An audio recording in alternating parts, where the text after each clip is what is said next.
Hello Internet. 3 months ago I bought this Asus laptop, so it's time for a 3 month review of the Asus TUF F15 laptop.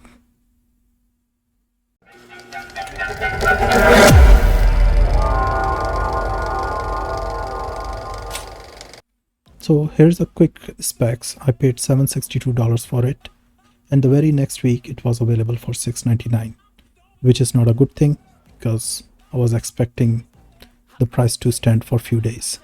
Anyway, quick run of the specs. Majority of the ports are on the left side of the laptop. Here you can get two USB ports, HDMI, LAN, Thunderbolt 3 and 3.5mm jack. On the right side of the laptop there is only one USB. All the USB ports are Gen 3, but only 3. On the back of the laptop it's only for vents. There are no ports there, which helps with the cooling of the laptop, I must say.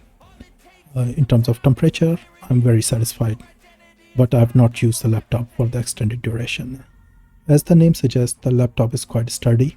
The plastic feels really premium. It's a graphite black color, but the dust wise, I don't see a lot of dust on it. This is a laptop suited for gaming as well as the productivity. So it packs a full keyboard. As you can see, it's very well spread out. So if you have large hands, it should still work. It will not be a problem to use. As you can see, there's plenty of space on both sides of the touchpad to rest your wrists. I had absolutely no problem typing on this laptop. All the keys are very reachable and they are soft keys, so they don't make a lot of noise. So the productivity wise, these keys were awesome. I never tried to use the built-in keyboard for gaming because I have my separate keyboard and a mouse, and that's why I thought that the USB ports are not enough, because once you plug in your keyboard and mouse, then there is hardly any space left. It has a full numpad, so productivity, it's quite nice. The RGB lighting, backlighting of the keyboard, it's okay. It's not very bright, but it's not dull either. You can change the settings, you can change the mode. There are 4 modes available and changing colors. So if you have ambient light in the room, they will not be bright, but in the darkness, they are quite nice and they are very bright. So I would say the RGB lighting on the keyboard is okay. If you want to use it for productivity, that's great. For gaming, I have not tried that much. Another problem with the Windows laptop is the boot time. Usually it takes a long time to boot after a few weeks, but I'm really happy that after 3 months of use there is no significant change in the boot time. This is a real-time video of me booting the laptop, so you can do the calculation and take the time, check the time. I was actually trying to replace my MacBook Air, which would boot instantly, so I'm very happy with the boot time of this laptop after 3 months. Gaming wise, I would say you get what you expect for the money. I tried to run many AAA titles and I managed to run all the games that I was trying. Granted that without any optimization, I was not getting full 60 FPS at a full setting, but I managed to run many games at high preset and without any tweaking on a reasonable graphics and the FPS. I tried Resident Evil 4, all these games, the full benchmarks. I will post the link in the description, but many other benchmarks are available on the playlist on my channel. So if you want to know more about those, you can try them. As you can see, in majority of the cases, I was getting close to the 60 FPS and some cases over 60 FPS, but I could not manage to run any game at 60 FPS with the epic or ultra settings. Performance wise and the power wise, this laptop can run latest generation games. Here's a quick clip of the demo. Unreal 5 engine, which is a future engine, and it managed to run the demo. The demo is not optimized, so it did not run it really nicely. The frame rates were not high, but now I'm quite optimistic that the laptop will be somewhat future-proof. It will last me a couple of years. So some of the games like Fortnite played perfectly. I had no problem and no complaints whatsoever about it. I don't think I can run it on the epic setting with the full 60 plus FPS, but on the high setting I do get well over 60 FPS. Again, the benchmark is available on my playlist if you want to check it before you buy it. Overall, the very few complaints from the laptop. I've played it games for hours, a couple of hours. I did not notice any heating issues. The GPU temperature stays at a comfortable 75 degrees centigrade. The fans work. Fans are not very loud. In some of my benchmark video you can hear the fans running, but it's not a big deal.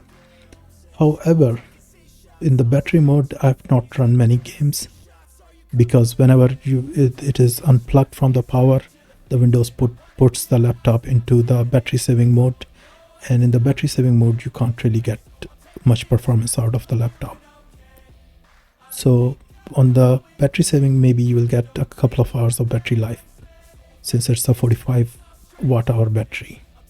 So if you're thinking about running the laptop without power for longer duration, consider the version that comes with the 75 watt hour battery.